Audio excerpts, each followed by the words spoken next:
YouTube channel, and in today's video we will cover cell cycle and cell division के example problems हम देखने वाले हैं। ठीक है, एंड इस चैप्टर के अंदर टोटल हमें जो क्वेश्चन करने हैं, टोटल हमारे पास 10 क्वेश्चंस हैं। ओके, इससे पहले जितने भी लेक्चर्स मैंने लिए हैं, इससे पहले जितने भी चैप्टर्स हमने करे हैं, ठीक है, वो सारे के सारे जो चैप्टर्स के लिंक है वो मैंने डिस्क्रिप्शन में दे दिया, आप डिस्क्रिप्शन चेक कर सकते हैं।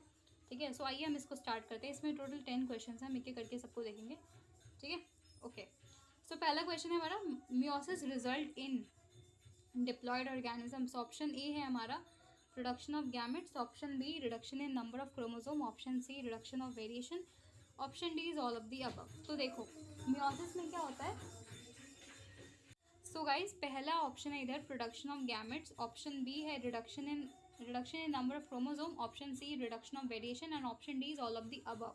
अब ध्यान से देखो, जो मेरी मियोसिस होती है ना, उसके अंदर हमारे गैमेट्स बनते हैं, बिल्कुल सही बात है। अगर सेक्सुअल रिप्रोडक्शन हो रहा है तो वहाँ पे जो गैमेट्स बनते हैं वहाँ पे हमारा मियोसिस होता है। क्यों? क्योंकि 2n होता है और 2n से मेरा n बनता है ना। फिर जब n और n कंबाइन करते हैं तो फाइनली मेरा 2n बनता है for in case of zygote, right.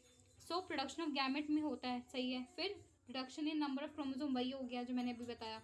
Option C is variation, yes variation भी होता है यहाँ पे। सो मेरे सारे ठीक है, मियोसिस में सब चीज़ें होती हैं जितने भी ऊपर मेंशन करा। So option D is correct. Second question देखो, at which stage of meiosis does the genetic constitution of gametes is finally decided. Option A है मेटाफेज 1, ऑप्शन 2, ऑप्शन बी हमारा anaphase second, option C metaphase second या option D anaphase 1। So जो genetic constitution होता है gametes का वो decide होता है मेरा कहाँ पे, it is decided at anaphase 1। ठीक है, question third, meiosis occurs in organism during. अब मियोसिस होती कब है? सो मियोसिस ऑप्शन देख लेते हैं एक बार, सेक्सुअल रिप्रोडक्शन में, वेजिटेटिव रिप्रोडक्शन में, option C sexual and vegetative reproduction and option D is none. So guys जो मेरा मियोसिस का प्रोसेस होता है ना, वो वेजिटेटिव में तो नहीं होता। क्यों नहीं होता? क्योंकि वेजिटेटिव मेरा एक टाइप का ए सेक्शुअल रिप्रोडक्शन है, ठीक है, और ए सेक्शुअल में मेरी माइटोसिस होती है, मियोसिस नहीं होती। मियोसिस होती है सेक्शुअल के अंदर।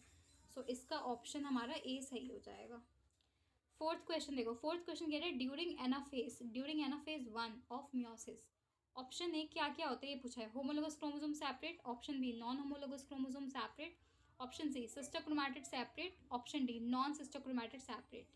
सो एनाफेज 1 जो होता है मेरा मियोसिस का, वहाँ पे क्या होता है ना, मेरे होमोलोगस क्रोमोसोम्स का सेपरेशन होता है। So option A is correct. अब देखते हैं फिफ्थ क्वेश्चन कह रहा है mitosis is characterise bye.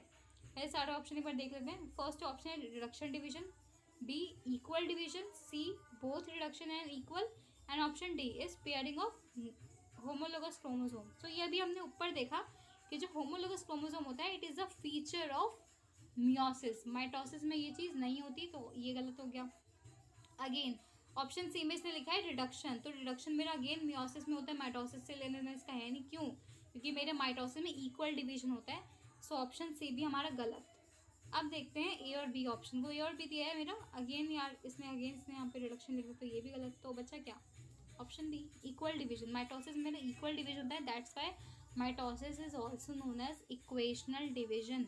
And because in case of meiosis there is the reduction in number of chromosome, वहाँ पे प्लॉइडी मेरी n से कम हो जाती है, तो इसलिए उसको हम कहते हैं रिडक्शन डिवीजन। किसको? मियोसिस को।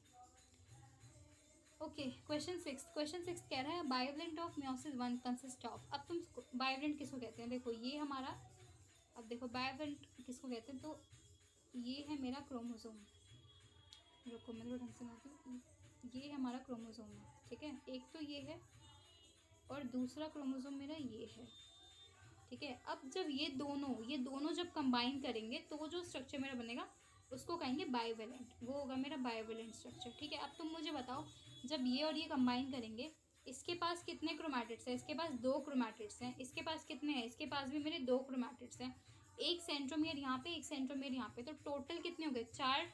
4 हो गए क्या क्रोमैटिड्स, और 2 मेरे हो गए सेंट्रोमियर, है ना। तो यही पूछा है कि बायोवेलेंट में कितने होते हैं, तो 4 क्रोमैटिड्स होते हैं और 2 सेंट्रोमियर होते हैं। ऑप्शन सी इज करेक्ट, ठीक है। अब क्वेश्चन 7 को देखो, cell which are not dividing are likely to be at G1, G2, G0 और S फेज। आपको सबको पता है कि ये जो है मेरी फेजेस हैं किसकी, सेल साइकिल की।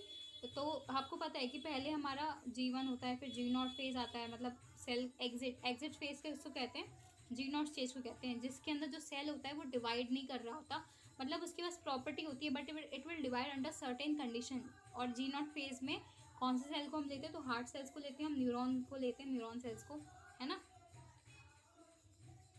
क्वेश्चन 8 को देखो, which of the events listed below is not observe during the mitosis. में ये कौन से नहीं होते, अब देखो ध्यान से। पहला ऑप्शन है chromatin condensation, option B movement of centrioles to opposite poles, option C appearance of chromosome with 2 chromatids joined together at the centromere, option D is crossing over. So crossing over नहीं होता, क्यों? Crossing over is a part of meiosis, और crossing over कब होता है meiosis में? Prophase 1 में होता है, और प्रोफेज 1 के कौन से फेज में? तो होता है मेरा पैकेटिन स्टेज में, जो मेरा लॉन्गेस्ट फेज है इन केस ऑफ प्रोफेज 1, है ना। सो इसका ऑप्शन डी हमारा सही हो जाएगा। क्वेश्चन 9 को देखो, क्वेश्चन 9 कह रहा है identify the wrong statement about meiosis. पहला ऑप्शन है pairing of homologous chromosome, B option है haploid cells are formed, option C at the end of meiosis the number of chromosome are reduced to half, and option D is 2 cycle of DNA replication occurs। तो देखो पहला option, इसमें हमसे wrong पूछा है meiosis के बारे में, तो पेयरिंग ऑफ होमोलोगस क्रोमोसोम होती है, बी ऑप्शन 4 हैप्लॉइड सेल मेरे यहाँ पे बनते हैं, एंड ऑप्शन सी क्या है number of chromosome reduce to half, yes ये भी होता है, तो ये तीनों चीज़ें होती हैं। डी ऑप्शन मेरा गलत है, क्यों गलत है? क्योंकि सेल साइकिल अगर मेरी हो, चाहे वो मेरा मियोसिस हो, चाहे मेरा माइटोसिस हो, कुछ भी हो, डीएनए एप्लीकेशन हमेशा बस एक बार होता है, सिर्फ एक बार होता है। और कहाँ पे होता है, कौन से फेज में? एस फेज में होता है, सिर्फ एक बार होता है, ठीक है। सो डी इसका गलत है। अब लास्ट क्वेश्चन है चैप्टर का, select the correct statement about G1 phase. Option A cell is metabolically inactive, option B DNA in the cell does not replicate, option C it is not the phase of synthesis of macromolecules, and option D is cell stops growing। इसने correct पूछा है, तो देखो यार यहाँ पे inactive लिख के इसने गलत कर दिया, क्योंकि सेल मेरा एक्टिव होता है, मेटाबॉलिकली एक्टिव होता है, तो ये तो मेरा गलत हो गया, मुझे करेक्ट बताना है। DNA cell does not replicate, तो यस ये सही है, क्यों? क्योंकि G1 में कोई डीएनए रेप्लिकेशन नहीं होता, डीएनए का रेप्लिकेशन मेरा एस फेज में होता है, ठीक है, एस फेज में मेरा डीएनए रेप्लिकेट करता है, G1 में नहीं करता। बाकी यस यहाँ पे मैक्रोमोलेक्यूल्स भी बनते हैं और मेरा सेल ग्रो करता है कॉन्टिन्यूसली, ठीक है। सो बाकी सारे ऑप्शन सही हैं इसके, मतलब गलत हैं, और सिर्फ बी हमारा सही है, करेक्ट आंसर हमारा बी है।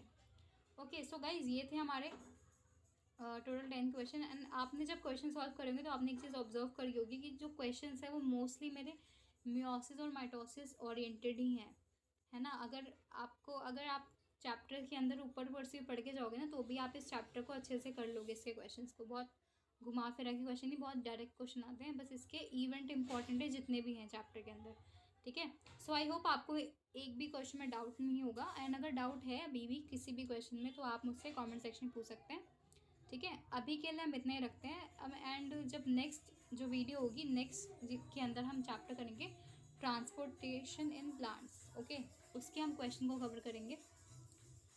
ओके सो आज के लिए इतना ही, चलते हैं, अब मिलेंगे नेक्स्ट वीडियो में, ओके।